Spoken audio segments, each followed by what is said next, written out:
Play something for us. Make it worth the ticket price. Leon Hart's hand clamped around Maya Johnson's shoulder before she even saw him. 1 second she was just another black waitress weaving between tables with a tray of champagne. The next she was in the center of the ballroom, pinned under a harsh white spotlight. Conversations cut off mid-sentence. The glitter of chandeliers and sequin gowns faded into a blur as phones rose all around her, tiny black rectangles pointed like accusations. The Metropolitan Arts Hall, which had spent the evening praising access and inclusion, suddenly felt less like a gala and more like a stage for someone else's joke. "Ladies and gentlemen," Leon said, his voice smooth through the sound system he'd donated. "We keep hearing that talent comes from anywhere, don't we?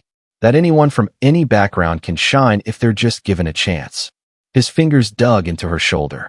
"So let's give our staff a chance." A ripple of amused laughter rolled across the room. Maya knew that sound. She'd heard it in job interviews when managers glanced at her address, in hospital offices when she asked about payment plans for her mother's medication. It was the sound of people who believed they already knew her place and were about to prove it. "I'm just serving tables, sir," she said quietly. "I'm not part of the program." "That's what makes it interesting," he replied, already turning her toward the stage. No rehearsal, no coaching, a pure experiment in merit.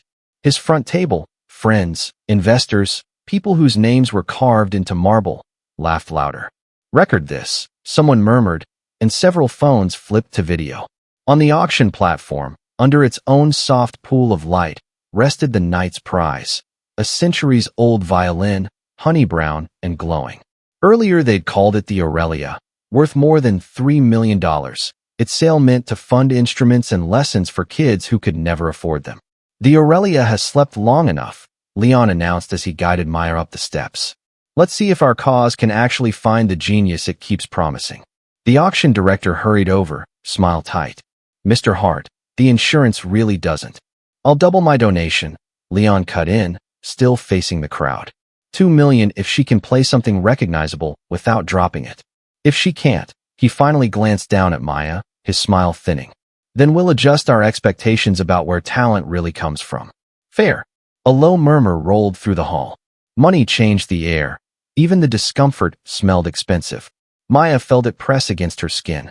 She could feel eyes on her plain uniform, her simple braids, the tired shadows under her eyes from double shifts and late buses. She didn't have to hear the thoughts to know them. "Poor girl overreaches. Watch this."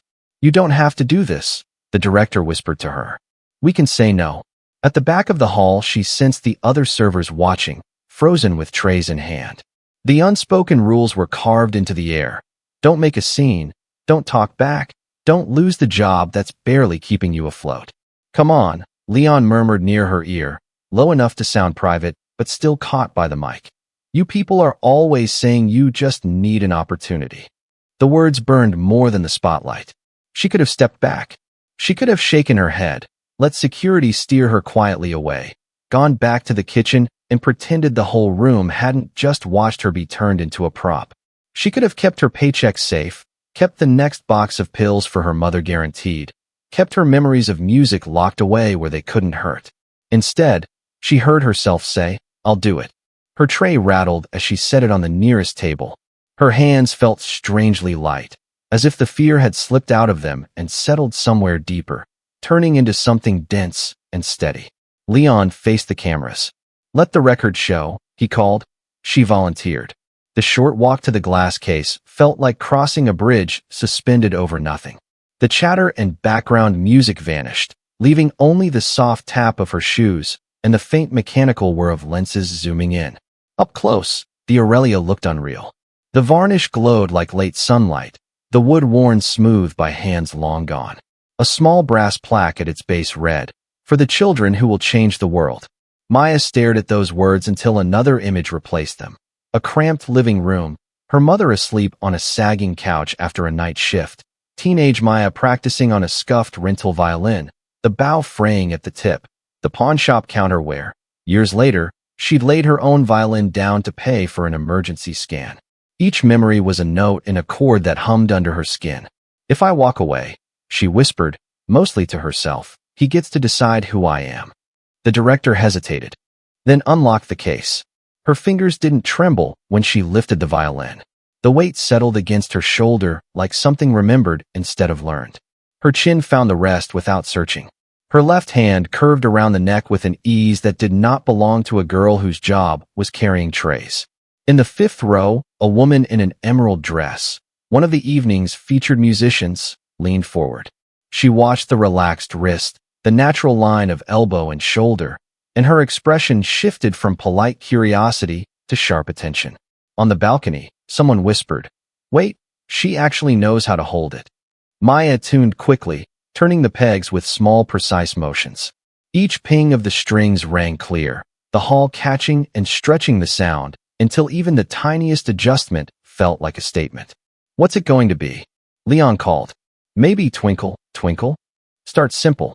The laughter that answered him sounded thinner now. Like a joke, people weren't sure they wanted to be recorded laughing at. Maya shut him out. She thought of all the doors that had closed when money ran out, of the nights she'd fallen asleep hearing music she had no instrument to play, of every time someone had looked at her uniform and decided that told them everything they needed to know. Maybe failing in front of people who already believed she was nothing wasn't the worst thing, she realized. Maybe the worst thing was helping them stay comfortable in that belief. She raised the bow. For a heartbeat, the world narrowed to the small space between bow hair and string, to the breath before sound, to the fragile silence where a choice lives. The chandeliers, the gowns, the billionaire, the cameras, they slid out of focus like scenery behind glass. Maya opened her eyes, not to look at Leon, but to look past him, to the kids this violin was meant to reach, to her mother who might see this later on a borrowed phone, to everyone who had ever been shoved into the background and told to be grateful. "This won't be your joke," she told herself. Her bow touched down. The first note rose into the air, clear and impossibly alive, and the entire room forgot how to breathe. The note hung in the air like a thread of gold, fine but unbreakable. It shimmered above the silent crowd, floating across crystal glasses and tuxedo jackets before sinking into the marble floor like it claimed the room as its own.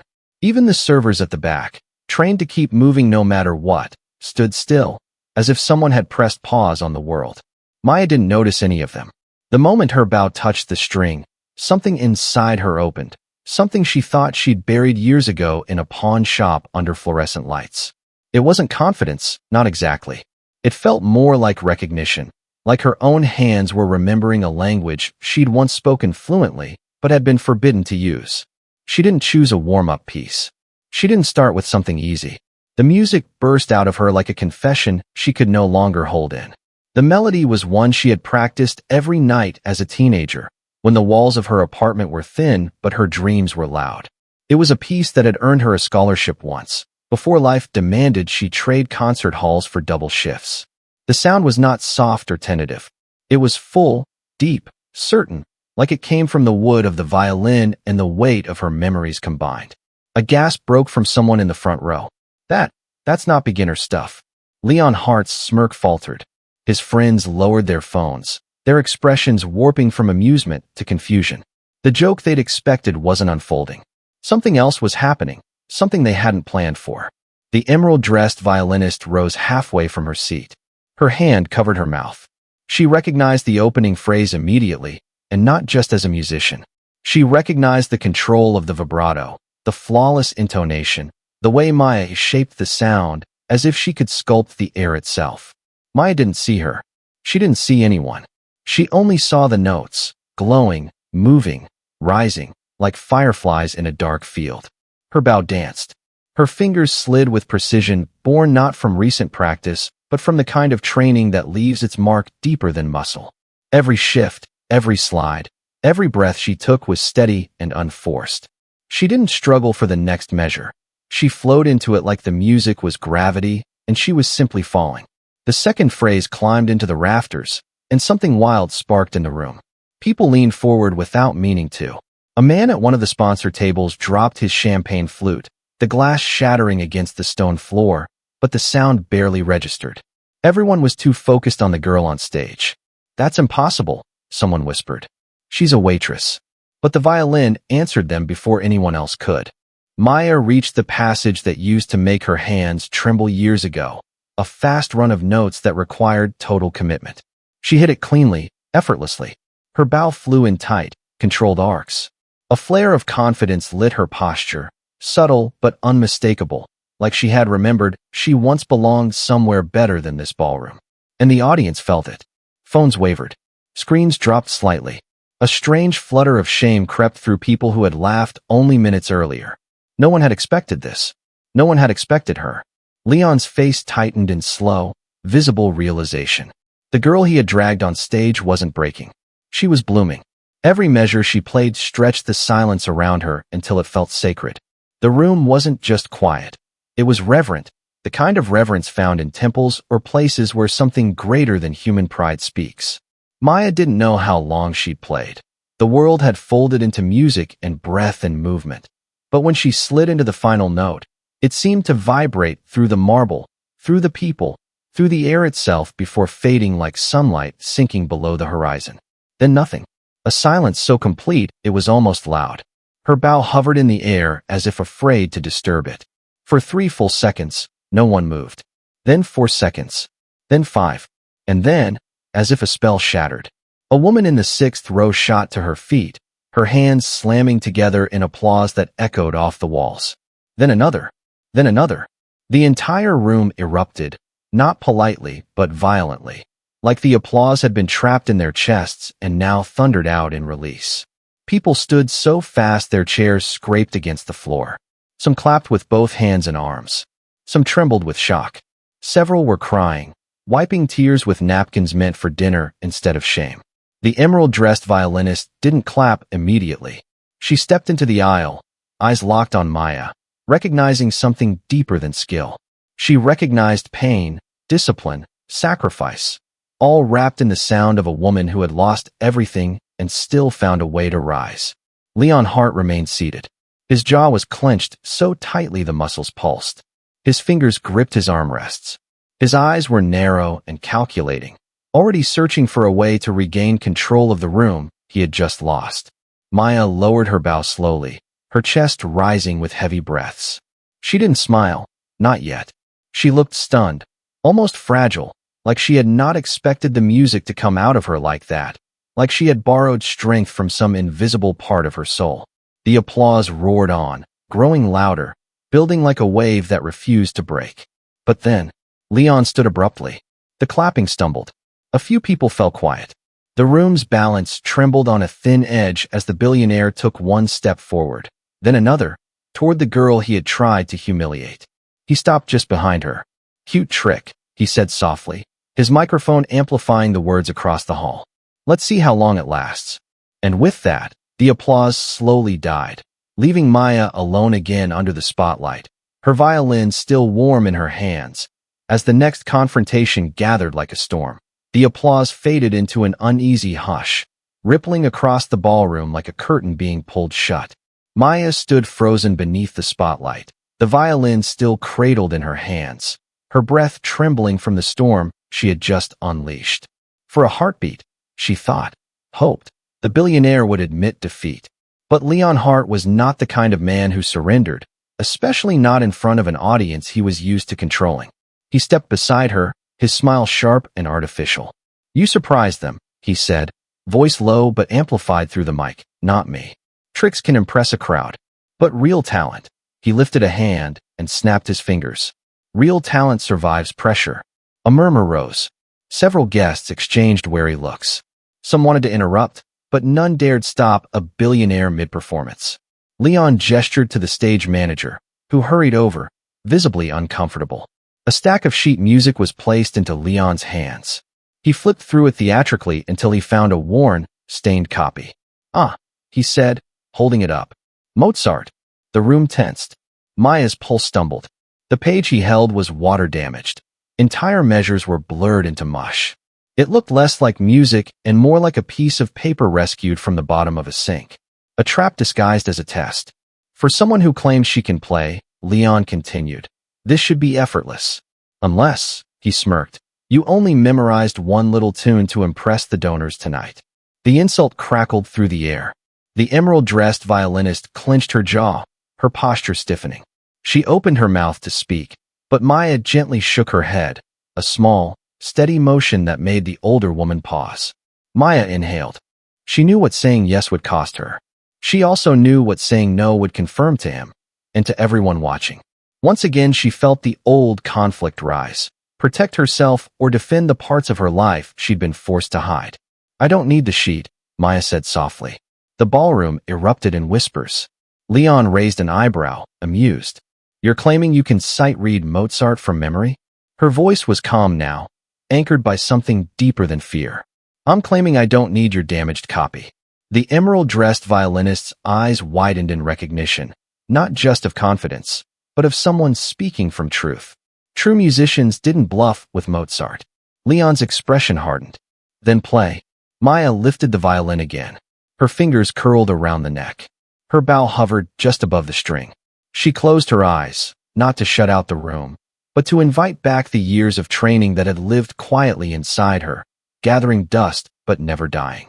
The first measure burst out like light breaking through storm clouds. Clean. Precise. Alive. A gasp swept the room. The passage she chose wasn't simple. It was one of Mozart's most technically demanding runs. Her fingers darted in perfect patterns, each shift landing with surgical accuracy.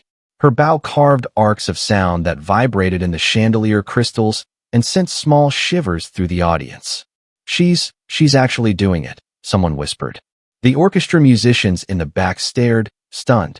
Several stood unconsciously, drawn closer by instinct, like creatures recognizing one of their own. Leon's smirk evaporated. Even he couldn't deny what he was hearing. Because Maya wasn't performing. She was resurrecting. The tempo rose, the melody sparkling like ice, like laughter, like a memory of joy she hadn't dared revisit. Her posture loosened, her movements growing more fluid. She looked less like a waitress and more like a woman reclaiming a world she had once belonged to. The ballroom became silent except for her. Her bow stroked the strings, every motion echoing years of practice in small apartments, in borrowed rehearsal rooms, in moments stolen after work when exhaustion felt unbearable but music still called. By the time she reached the last flourish, the room was no longer breathing. She ended on a high, crystalline note that rang like a bell breaking open the air. Silence. Then, a sound like thunder as the audience erupted to its feet. Chairs scraped. Hands slammed together. People shouted, cried, clapped until their palms burned. But Maya didn't look at them. She looked at Leon.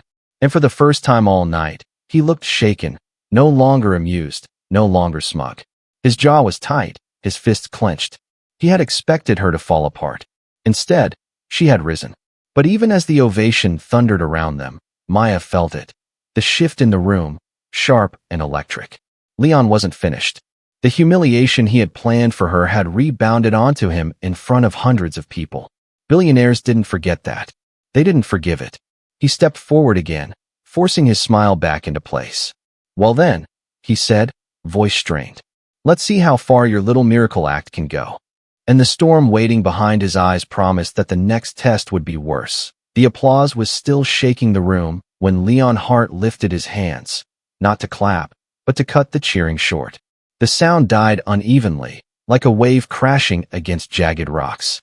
Maya stood center stage, violin resting against her collarbone, chest rising with quiet, steady breaths. She could still feel the echo of Mozart humming through her fingers. But Leon's expression told her the night was about to turn again. He stepped forward with the slow confidence of a man who believed control naturally belonged to him. His microphone caught the hard edge in his voice. You're full of surprises, he said, almost admiringly. But tricks only work so many times. The audience shifted uncomfortably. They'd already watched him lose control twice. Many of them weren't sure they wanted to see him try again. But he wasn't speaking to them. He was speaking to Maya, and to his own ego. Leon gestured grandly to the back of the hall. Fortunately, we have real musicians here tonight. Let's truly test you. His voice sharpened, slicing through the space. Let's see how you handle a full orchestra. No rehearsal. No sheet music. No excuses. A shocked wave rolled through the crowd. Even those who knew nothing about music gasped. And the professionals looked horrified. The emerald-dressed violinist, eyes fierce now, stepped forward.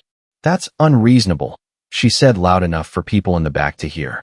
Even seasoned soloists rehearse before performing with an orchestra. Leon smiled without warmth. Then she can decline. Nothing wrong with admitting limits. It was a trap, and everyone knew it. Say yes, risk disaster. Say no, confirm their doubts. He had built a cage and was inviting her to lock herself inside. Maya's breath caught. Her eyes darted to the orchestra at the back of the ballroom. 12 musicians. All watching her. All waiting. The conductor, a tall woman with measuring eyes, stepped forward cautiously. Miss Johnson, performing at this level without preparation is.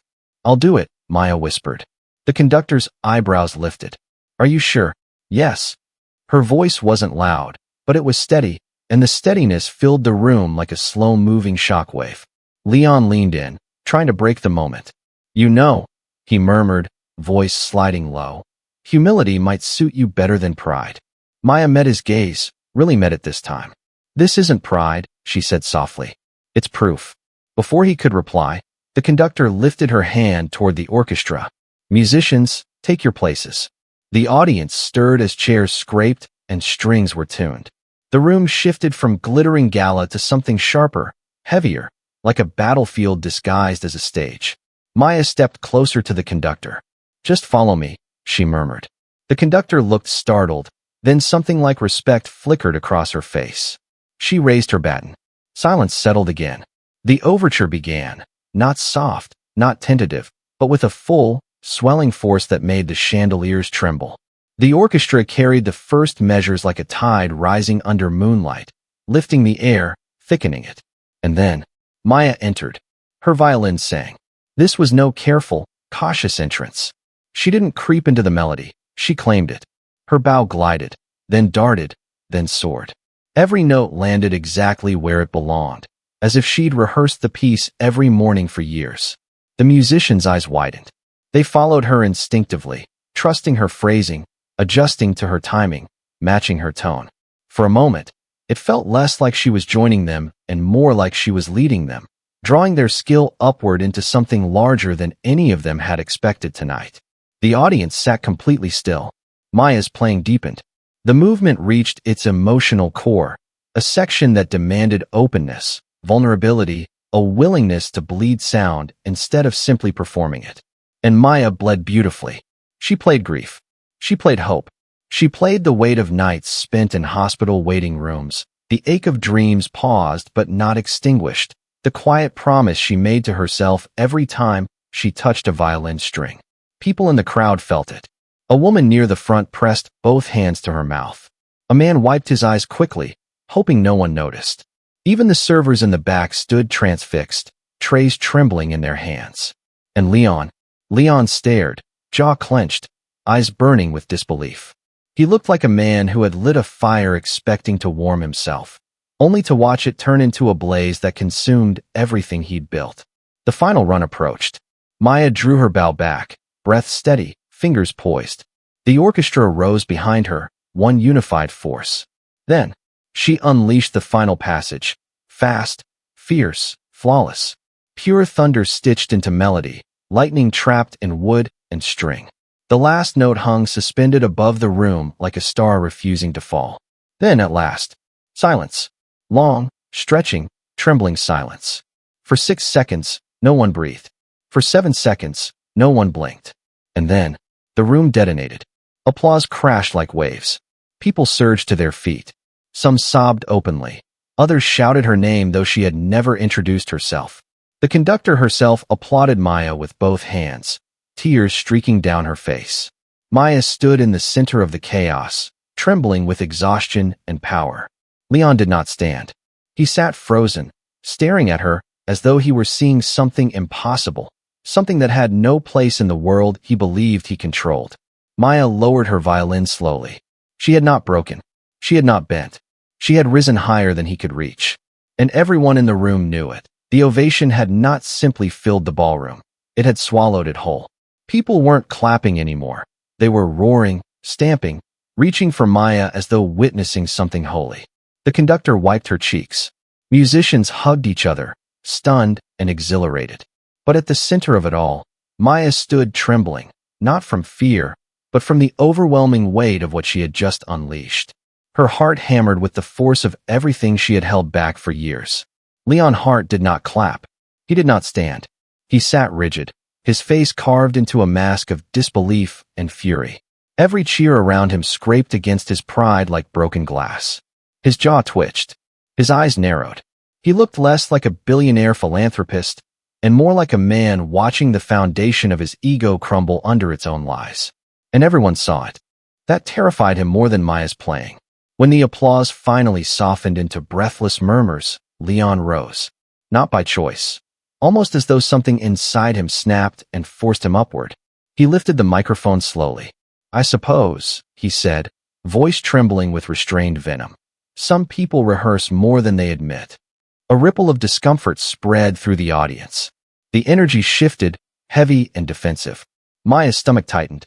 He wasn't done. Leon walked toward her with a predator's calm, each step steeped in quiet threat. "You think this proves something?" His voice softened so only she, and the microphone, could hear. "A trick performance doesn't rewrite reality." The conductor stepped protectively between them, but Maya gently touched her arm, assuring her she was fine. Leon continued, amplifying his voice. "This is exactly what I warned about. Manufactured talent. Manufactured sympathy." He gestured broadly at the crowd. "She manipulated you. Emotional playing? Please. Anyone with enough practice and the right sob story can fake that." Gasps erupted across the hall. The emerald-dressed violinist bristled. "That's enough, Leon." But he talked over her. "She's not a prodigy," he snapped. "She's a waitress who spotted an opportunity to exploit your guilt." Boos rose from the back rows. Some guests turned away. Others filmed everything, this time not laughing, but disgusted. Leon spread his hands in faux innocence. If she's truly extraordinary, then let her face a real test. A final one. Maya felt the cold edge of danger. He gestured to the conductor again. Beethoven's complete violin concerto. No breaks. No sheet music. No rehearsal. Full pressure. Full exposure. If she is what you all think she is, she should excel. The room gasped again. Not because the challenge was impressive, but because it was cruel. The conductor turned on him, furious. "You want her to attempt one of the most demanding works ever composed after performing twice? You want to exploit her exhaustion?" Leon smiled. "Yes." Maya's fingers tightened around her violin. He wasn't challenging her skill. He was attacking her existence. If she refused, he would claim she had lied. If she accepted and stumbled, he would say he was right all along. If she succeeded, she risked breaking herself in the process. The orchestra members looked at Maya with worry. But Maya lifted her chin. She thought of her mother. She thought of the kids this foundation could help. She thought of every room that had tried to crush her voice. "No," Maya said quietly. The crowd fell silent. Leon smirked, until she continued. "No, I'm not doing this for you." Her voice strengthened. "But I will play." The conductor inhaled sharply. "Maya." "It's okay," Maya whispered. Because she understood something Leon didn't. This wasn't his test anymore. She turned to the orchestra. One last time. The musicians, moved by something beyond professionalism, took their places with quiet reverence. Leon backed away, but not far. He wanted to witness her collapse up close. But Maya didn't look at him. She looked at the conductor. "Let's begin." The baton rose. Silence fell. And Maya prepared herself, not just to play music, but to break the last chain he held over her. The conductor lifted her baton, and for a breathless moment the entire ballroom existed inside a single, fragile silence. Maya closed her eyes. Her chest rose slowly, as if she were inhaling every hardship she had endured, every night shift, every hospital bill, every door slammed shut, every humiliation swallowed. All of it gathered inside her like kindling waiting for a spark. The baton dropped. The orchestra surged into the opening of Beethoven's concerto, the sound sweeping across the hall in a wave of gravity and majesty. The strings trembled with anticipation, the wind steadied the foundation, and the timpani rolled like distant thunder. And then Maya entered. Her first note pierced through the orchestra not loudly, but with a clarity so pure that it seemed to silence even the air. It wasn't just beautiful, it was commanding. She didn't follow the orchestra, she shaped it. The musicians, responding instinctively, molded their dynamics to her phrasing as though they had rehearsed for weeks. Her bow glided across the strings with confidence that came from a lifetime of discipline buried beneath years of survival. Leon Hart's jaw tightened. This was not the collapse he had anticipated. This was ascension. Maya moved into the heart of the concerto, letting her emotions spill through every measure. Pain twisted into passion. Grief unfurled into strength. Music poured out of her as if she were rewriting her own history, reclaiming every part of herself that life had tried to strip away. The audience watched in stunned reverence. People stood slowly, hands over their hearts. Some wept openly, overwhelmed by the raw humanity vibrating in the hall. The concerto climbed toward its cadenza, the infamous solo break feared by even seasoned players. Maya stepped forward, bow poised. Her hands didn't shake. She drew in a quiet breath. And she soared. The cadenza exploded with ferocity. Notes cascaded like sparks, sharp and crystalline, each one proof that she belonged in a world far beyond this ballroom. Her fingers blurred. Her bow arm carved arcs of lightning. The sound she created didn't just resonate. It confronted. It declared. It demanded to be heard and remembered. The conductor watched with awe. The orchestra leaned in, electrified. Even the chandeliers hummed with the force of her sound. When Maya reached the concerto's soaring conclusion, the entire room sat suspended on the final note, shivering like a heartbeat, holding on to hope. Silence. Then, the room erupted. Not applause, an explosion. People screamed her name. Chairs toppled. Guests surged forward, tears streaming, hands reaching, voices shaking. Maya stood breathless in the middle of it all, violin still raised like a banner of triumph. Leon Hart remained seated, pale, broken, undone. His empire of arrogance had just shattered in front of hundreds of cameras. The emerald-dressed violinist marched to the stage, pulling Maya into a fierce embrace. "You didn't just pass his test," she whispered. "You rewrote what a test even means." The conductor approached next. "Maya, if you want a position with our orchestra, it's yours." A roar filled the room. But the night was not done. Patricia Hart, Leon's wife, stepped forward, her expression sorrowful yet resolute. Cameras swiveled toward her. In her hand, she held a neatly folded document. "I'm done pretending," she said loud enough for the microphones to catch. "Leon, I can't be married to someone who humiliates people and calls it philanthropy." The room gasped. She placed the divorce papers on the edge of the stage. Leon's world collapsed silently behind his eyes. Justice wasn't loud. Sometimes it was a signature made in front of witnesses. Maya stood frozen, overwhelmed by the tidal wave crashing around her. Reporters were already pushing forward. Musicians crowded the stage. Strangers cheered her name like she was a legend come to life. But everything softened when she saw one person pushing through the crowd.